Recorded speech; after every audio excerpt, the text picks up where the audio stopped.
Welcome, friends, to episode 9 of Easier Ways. This one is titled, Only You Are Responsible for the Quality of Your Life. So, where do I begin? How about a little story? Come on, kids, step up. And Grandpa Randy will tell you a little story. So, as some of you know, if you've been following along here, Randy has 16 years of continuous sobriety as of the time of this recording.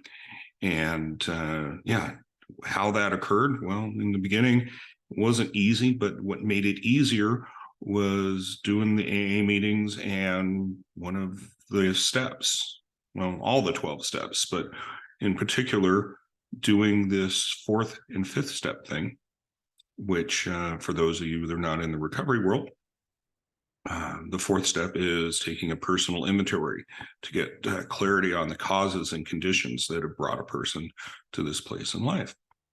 And then the 5th step that follows up with it is sharing this with another individual. So it's kind of like putting a new pair of glasses on. You just get a little better perspective on things, because as you're writing this out alone, you only have your perspective on it, and it does improve by doing the exercise, but it's kind of like you just put gas on the fire when you share it with someone else.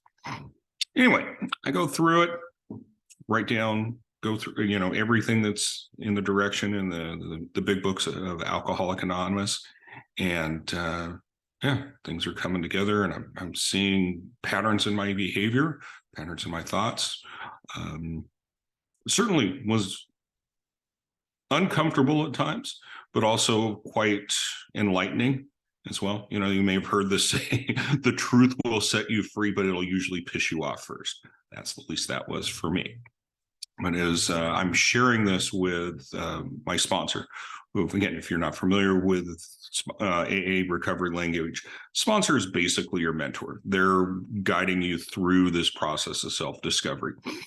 And typically, the person that you share this with is this person that you call your sponsor, because they've got more familiarity with what your story is and where you want to go with all this. So anyway, long story short, I share it with this gentleman. His name was Alan Santo. Yes, I speak of him in the past, and Alan's no longer on this earth. And he did a great job.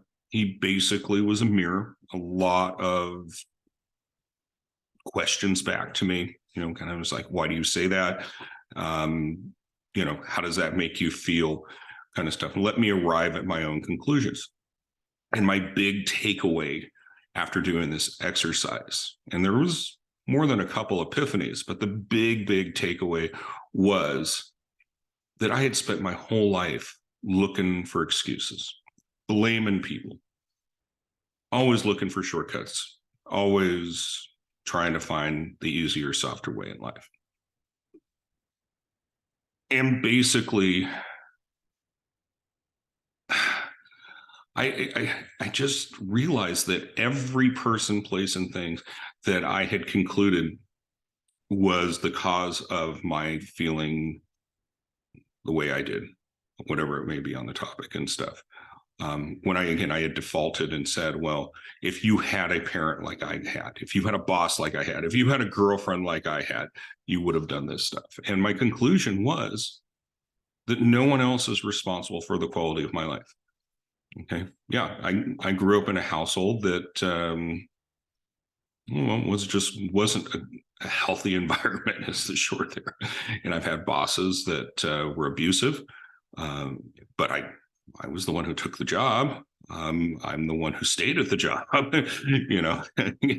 I was responsible for enduring that abuse. Sure, they dished it out, but I wasn't a slave. I had a choice in the matter whether I wanted to continue with the job. And, eventually it got to a point where I left, but still, why did I leave? It's because of this and that. I always had removed my responsibility for major life choices. It was always someone outside of Randy that was the cause of things that sucked in my life. conversely, all this stuff that was successful and was good was, well, that's because of my hard work and, being, this and that kind of stuff. But when it came down to the resentments and the regrets and such that were before doing this fourth and fifth step, that again, it was because basically I concluded that I had no choice in the matter. I was a pity party, and a lot of times I said I had no choice in the matter, which again, in retrospect, I totally had checked. If I wasn't going to continue on with saying that no one, again, that anyone else is responsible for the quality of life, yeah, I can always see my part in it. And, again, it's participating in a situation or having expectations in a situation is my part a lot of times. And at first glance, it's like, how can you say, I don't know, then I get into an auto accident, somebody creams into the side of my car.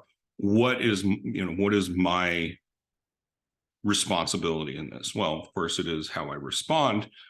But, what is my responsibility? I was in the car. Okay. I made a decision to be at this place and time. Okay. Yeah.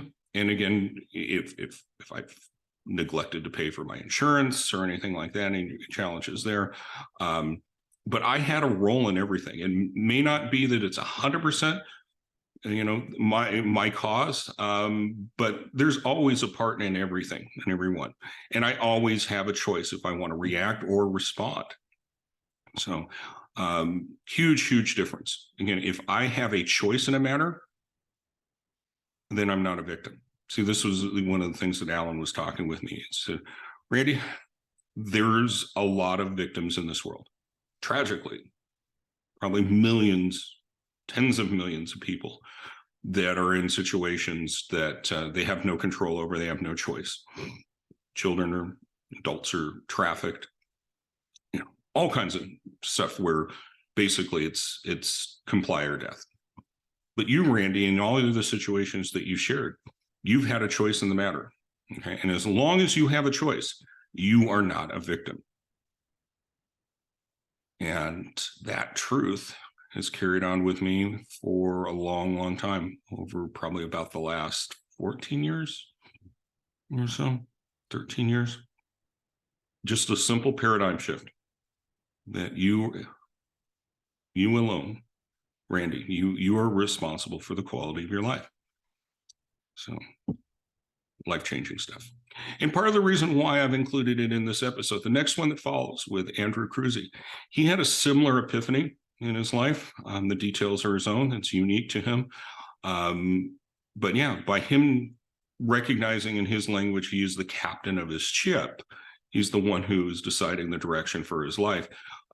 Amazing things have occurred in a very short period of time. And of course, I can't give this story justice. So tune in to episode 10, an interview I had with Andrew Cruzy, an amazing individual with an equally amazing story. So thank you for listening. And until we meet again, take care.